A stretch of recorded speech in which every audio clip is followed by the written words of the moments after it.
이 영상의 제목은 흑인은 왜 수영을 하지 못할까입니다. 사실 이 제목은 틀렸습니다. 흑인이 못하는 스포츠가 수영뿐이 아니기 때문입니다. 많은 사람에게 흑인은 모든 스포츠를 잘할 것이라는 선입견이 있습니다. 몇몇 스포츠에서 흑인들이 보여주는 압도적인 피지컬과 운동신경 때문입니다. 미국의 프로농구인 NBA에는 2021년 기준으로 흑인 선수가 73%나 됩니다. 미식 축구인 NFL도 약 60%입니다. 미국의 흑인 인구 비율이 15%인 점을 감안하면 대단한 수치입니다. 여기에 육상은 말할 것도 없습니다. 단거리와 마라톤 모두 오래전부터 흑인들의 동무대입니다. 하지만 이 종목들을 제외하고는 흑인이 압도하는 스포츠는 없습니다.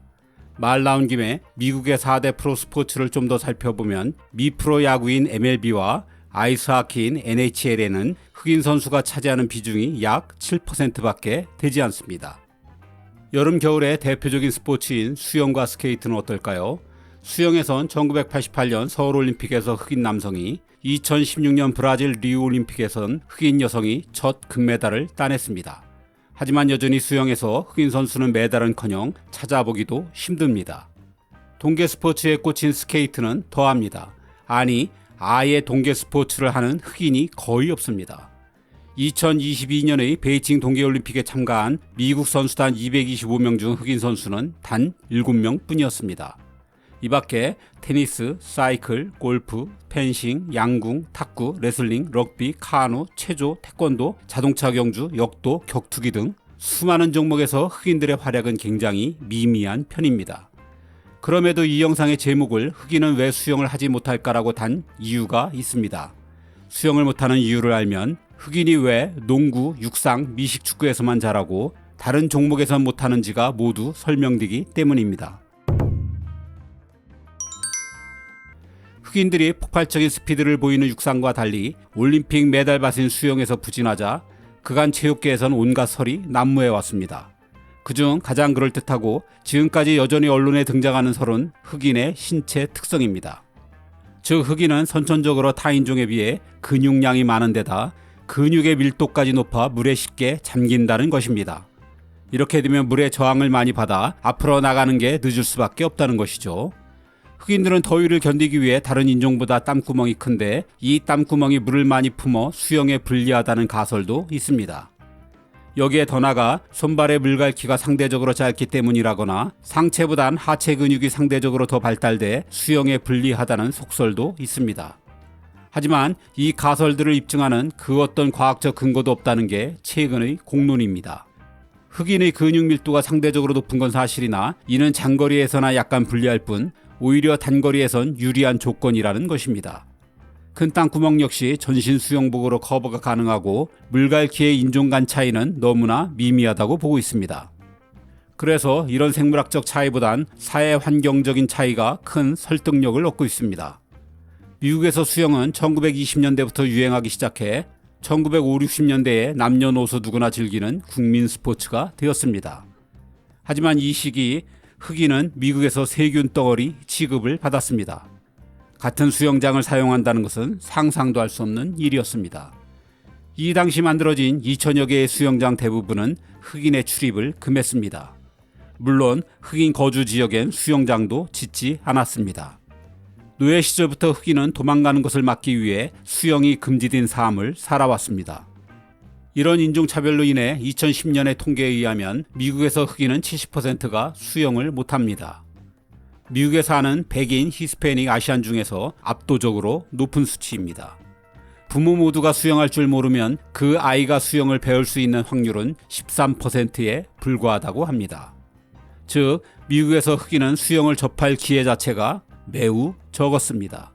흑인 수영 선수를 키우기 위한 인프라도 거의 없었습니다. 이런 상황에서 뛰어난 흑인 수영 선수가 나온다는 게 오히려 비정상적인 일일 것입니다.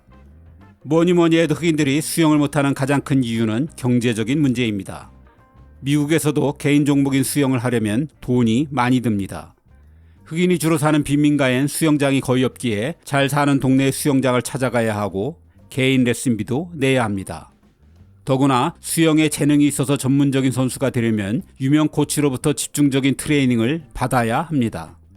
잘하면 잘할수록 돈이 많이 든다는 얘기입니다. 대개의 흑인 부모들은 자식이 수영에 뛰어난 소질을 갖고 있어도 이런 경제적인 부담을 감당하기 어렵습니다. 더군다나 미국에서도 비인기 종목은 대학의 체육특기생 선발에서 찬밥입니다. 장학생은 주로 학교의 명예를 높여줄 수 있는 미식축구나 농구 같은 인기 종목에 편중되어 있습니다.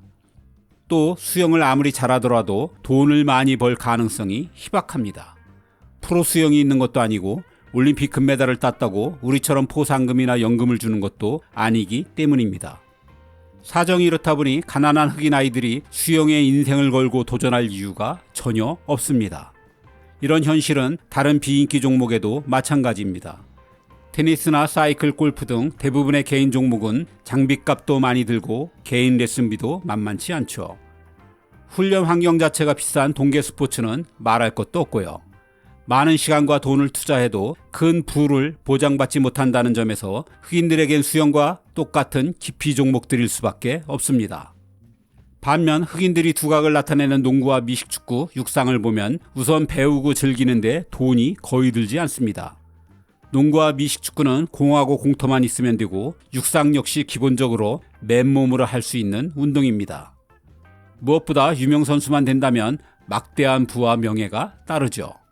가난에서 벗어나는 게 절박한 많은 흑인에겐 이런 종목에 집중하는 게 당연합니다. 20세기 초까지만 해도 농구는 유대인의 운동이었습니다.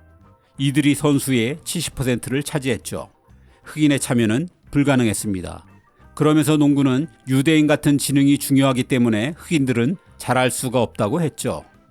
하지만 농구가 20세기 중엽에 돈이 드는 프로스포츠가 되자 흑인들은 온갖 편견과 차별을 이겨내고 농구판을 단박에 휘어잡았습니다. 만약 수영도 농구나 미식축구처럼 막대한 부를 가져다 준다면 어떻게 하든 흑인들도 대거 물속에 뛰어들 것입니다. 돈과 재능과 절박함이 합쳐지면 가끔 그 어렵다는 개천에서의 용도 만들어낼 수 있습니다.